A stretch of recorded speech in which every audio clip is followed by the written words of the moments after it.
Good evening from New York. I am Selwyn Collins, your host of CWS As It Is. Thank you and welcome to another edition of this five-part series we are doing on Guyana at 50, its Crossroads, and its Diaspora. When I first started the series, it was really focused on Guyana and its Diaspora, one country, two communities, suspicions, tensions, are they real or imagined? But then I realized, after speaking with some colleagues of mine, I realized that there's a larger question, and which should be the overarching question, and that is Guyana at 50, where are we heading, and how are we going to get there? The Guyanese diaspora is not a monolithic group. Some were born and reared outside of their home country. Many migrated to Europe, United States, and other parts of the world at a young age, while others arrived to attend college. No matter how they arrived in their adopted country, diasporans bring a distinct perspective to the discourse on Guyana because they have experienced both worlds and can serve as a bridge in fostering greater understanding between Guyana and their adopted country. I realized that to truly have a balanced conversation, we must invite all our peoples to the village square. However, this is where it gets challenging. I have been reaching out, but there's only so much I can do. It is very important that we have a gender and ethnic balance as much as logistically possible. So I'm going to invite you that if you know someone who you feel that can make a contribution to this conversation, introduce them to the show, make a recommendation, and let's take it from there. I cannot do this alone. This is a village effort. Today we begin with four amazing women: the Honorable Catherine Hughes, Minister of Telecommunication, Dr. Sarah Wilkinson-Nightle, Desiree Edgell, and Karen Wharton. Ladies, how do I bring on all? Okay, here we go. Everybody. Good evening and welcome to all of you. Good evening. Good evening. Um, Let us start Guyana at 50. First of all, let's start by asking this obvious question: why should we be having this conversation on Guyana at 50, its crossroads, and its diaspora? Anybody? Huh. Okay. Well, first, thank It's a major you. milestone for Guyana. In many ways, new leadership, and obviously we are going in a different direction. And of course, it is important that we have a conversation about this. It's big, it's huge for Guyana. Yes. And Karen, you were going to say something? Right. Well, 50 years is a milestone, and we should really look back to see where we started and how far we've come, what worked, what didn't work so well, and basically use lessons learned as we move forward. I think this is a great opportunity for all of us in Guyana and in the diaspora to weigh in. It is a milestone anniversary, the Jubilee, and we really should weigh in and think about Guyana's future and how we might be able to contribute. Let me ask another question on that. There is much talk throughout the diaspora and in Guyana about a wind of change that is blowing through Guyana, and if so, how can these discussions help shape the course this nation should take towards its development? I think it's important, especially for the diaspora, for us to share what is happening, because I think most of what people are learning are from social media. And I think it would be a great thing for us to talk about it on the ground, with all the changes that are happening and how they're impacting the people of this country, and how do we intend to move forward with it. Okay. Can I say something? Sure, of course. I think that we are at a fortunate intersection, the intersection of the change in the political arena, and it's happening at the close intersection with the 50th anniversary. So it gives us a really good opportunity because we have attracted the attention, and we have this additional opportunity to build on that patriotic spirit that is raised, like when people saw that big flag go up a couple of days ago, and to capture that and then to turn it into something really real for Guyana at this time. All right. Yeah, Karen, you were going to say something? Yes. I'm not quite able to see the ladies, so I apologize in advance because I wouldn't be able to refer to you by name, right? Because until I maybe learn your voices. That was Sarah. Hi, Sarah. I think that with the elections last year, people around the world, Guyanese around the world, became very energized, right? And started to tune in and pay attention to what is happening in Guyana. So I think it's a great opportunity for the leadership to galvanize some or all of those people, keep them engaged, right? And this is one way, having these kinds of conversations here in Guyana and elsewhere is another way of keeping the citizens engaged. All right, and engaged folks will participate, will help to develop ideas, will come up with creative ways of doing things. I think it's great that we have this opportunity at 50 to do this. Sarah, you wanted to say something? No. Okay. Go ahead. All right.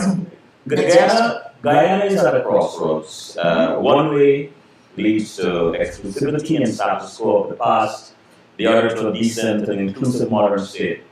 Should Guyana's diaspora be part of this calculus? And any of you, can you share some ideas of how we can get there? The minister just joined us. Kathy, did you hear my question?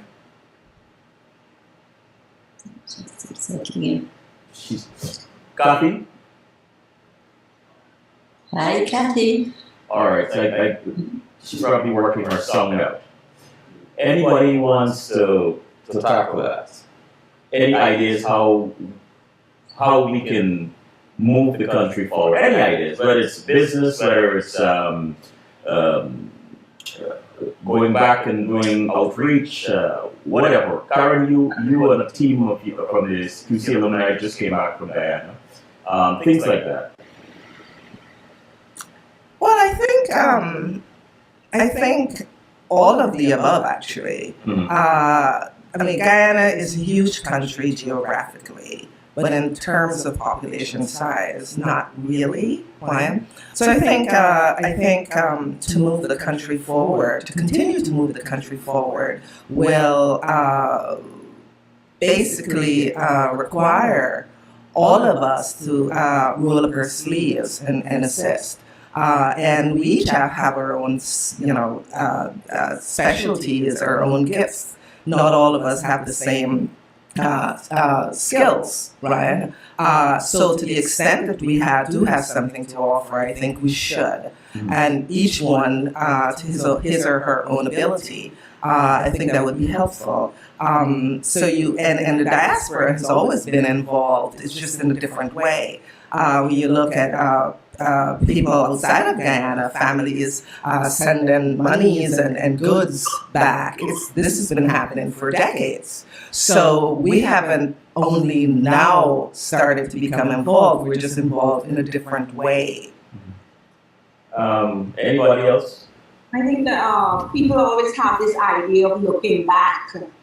We know what happened in the past. We were there. We were a part of it. And those who were not there would have learned about it, whether from their parents, grandparents, or social media or otherwise. And so we need to really look forward. We need to have a vision and And I think we really need to look forward, not forgetting the past now. I'm talking forgetting. I'm talking that people always compare what happened in the past and what you need to do different. And, I think we need to, and I think I feel that from this leadership of looking forward, of moving forward, doing things, dealing with the challenges as they come along, but keep moving forward because there's a lot of work to be done. And we all need to be a part of that work. It is not only the leadership, not only the government, or people from all walks of life. All of us need to be involved in how we move forward and helping to move the country forward. There are a number of different ways that people can become involved. We have the traditional thing that Karen just alluded to, which is just supporting your own family, sending money or sending things for your own family or for your own small community. Then there is the other end of the spectrum, which would be people who have money to invest or who want to establish businesses or to become involved in businesses. That is the other end, that people can actually become part of that, what they call the direct investment, right? Into Guyana in terms of finances. And then you have everything in between, whereby you have organizations, and you can look at all our alumni groups and all our community, the Burmese group and the police group and all of those groups who have come together in groups to pool their resources to go back and to give back, either tangibly or to go back in support of ideas. So what we would look for, though, is to be able to maybe further organize at this point in time, so that you have some kind of portal into Guyana if somebody wants to get there. The government, for example, could look at enabling legislation and enabling a framework, maybe a division within the Ministry of the Presidency or something that would attend to diaspora issues. Maybe something that would look at making it easy for somebody to go and open a business or set up a business, and at the same time make it easy to also make sure that you're protecting the country against all the money laundering and all those sorts of bad things that could happen as well. At the same time, there are things like groups going back to do medical outreaches or to teach and that sort of thing, and want to take things with them to make sure that the things that have to be gone through in terms of the customs, immigration, and clearance, that there's a framework. We don't want it to be just open doors so that anything could go, but there has to be a framework. We also have to find a way of talking to Guyanese, because to me, any further development has to come from the people who are there at home, right? What we sitting on the outside need to do is to find a way to connect with either our professional group, our community group, or whatever it is, so that we know what their needs are and let them set the agenda, and then we have to support and facilitate that as much as possible. What I'm hearing is a sort of reintegration framework, or a framework that allows for expats to make whatever sort of contribution. But I also hear the importance of communication. How critical is that we are able to speak, to communicate with each other? There are lots of issues. Well, so it is said in various arenas. Lots of issues and suspicions between the two communities. But how do we get past that?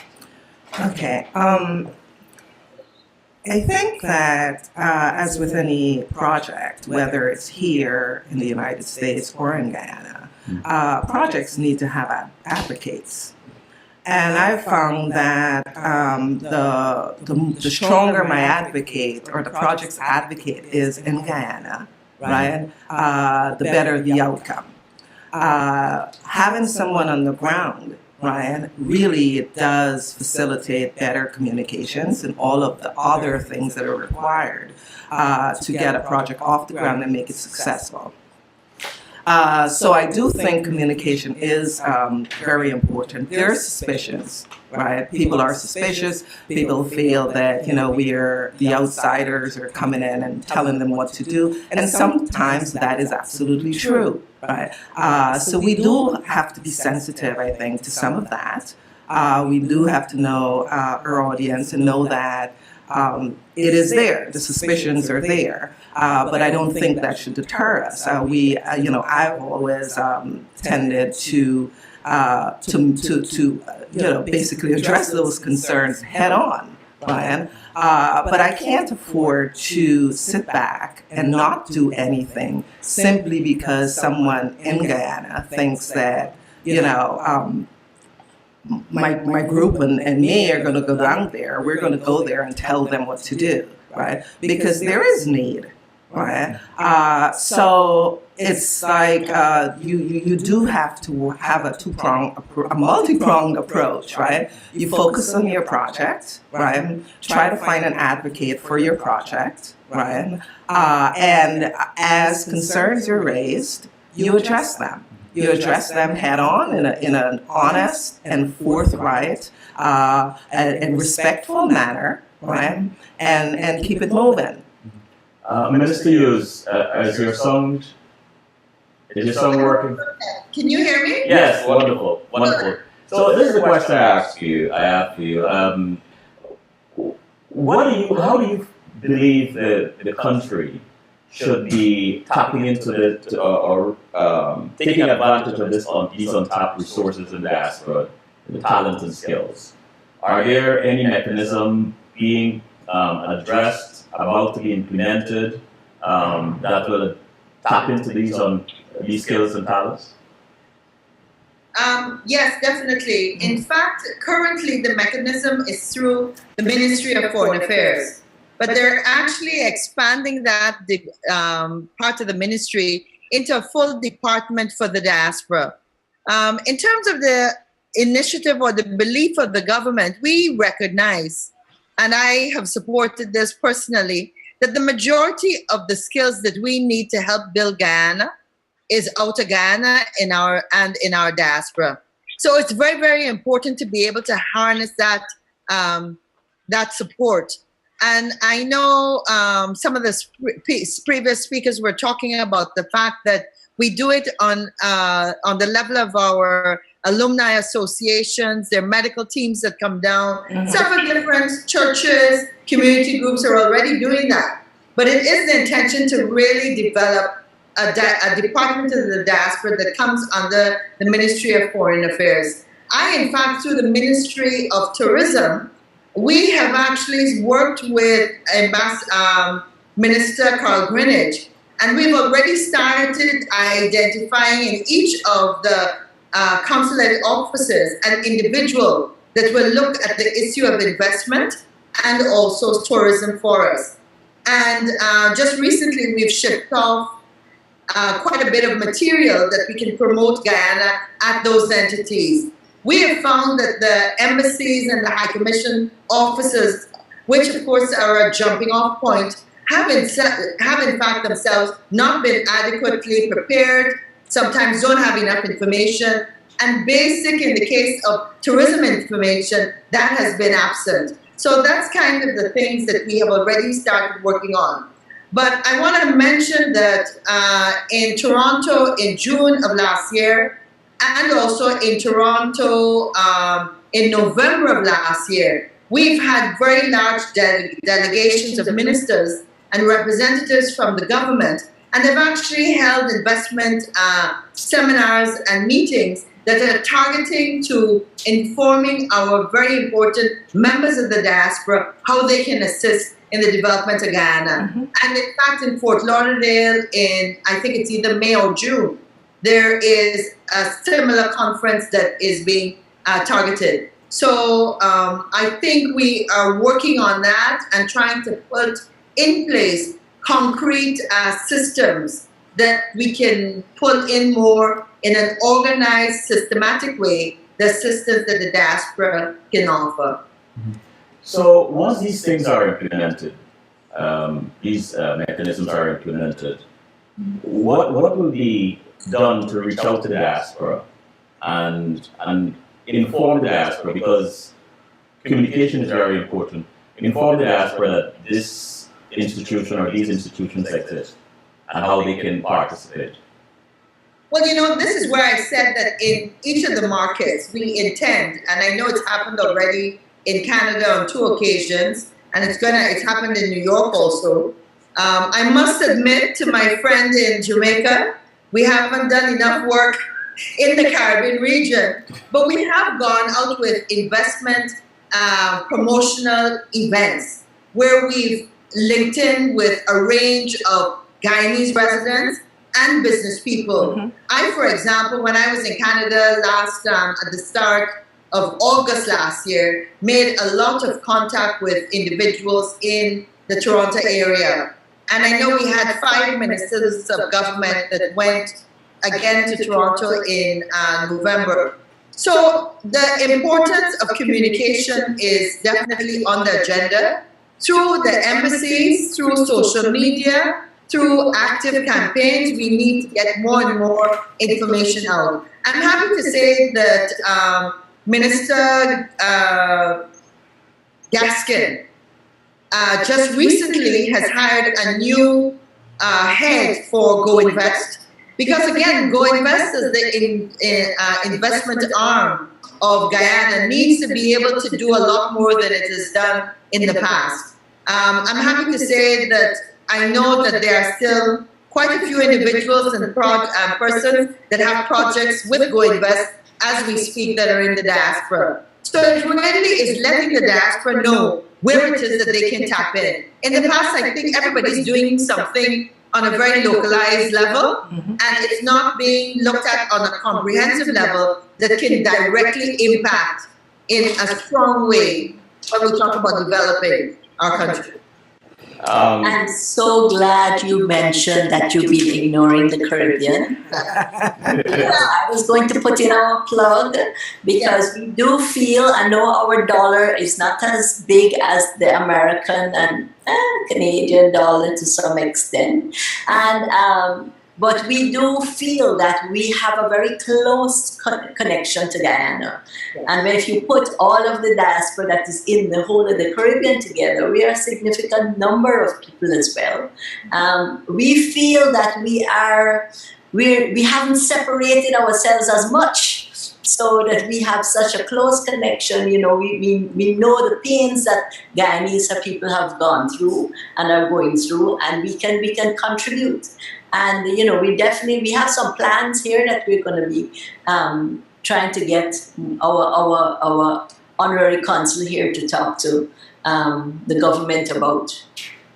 Sarah, while I have you on camera, here's the question: for 6 years as a republic, 50 years independence, can this 83,000 square miles, with all its challenges, be the pioneer in the region for feeding, clothing, and housing itself? Do you believe that is possible? Yes, I believe that. I believe that since 1966, when I was a little girl and I first saw that flag go up. I've never, ever given up on that belief. And the thing about it is that we've had our setbacks, we've had our growing pains, we're still a young country. And I think a lot of countries have had growing pains, but we need to, just take this opportunity to let it be 10 steps forward and just move and grow. The people in Guyana, they're being through a lot of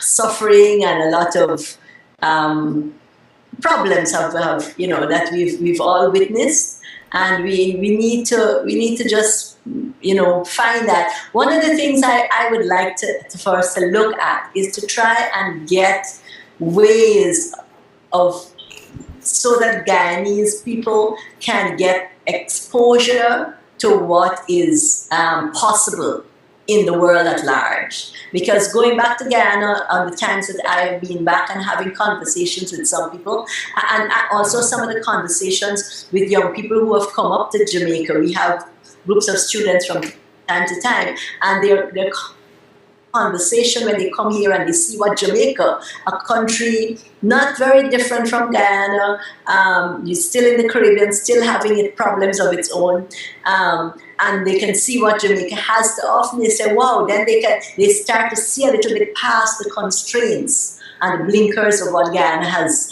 is right now. So they can then see more potential. And I think, we in the diaspora can facilitate some of that, not only going back home ourselves or sending back home, but providing a framework for sports teams, groups of students, people who want to attend conferences and all of that sort of thing to come out of Guyana to interact with the rest of the international community and the rest of the regional community and see what is possible out there.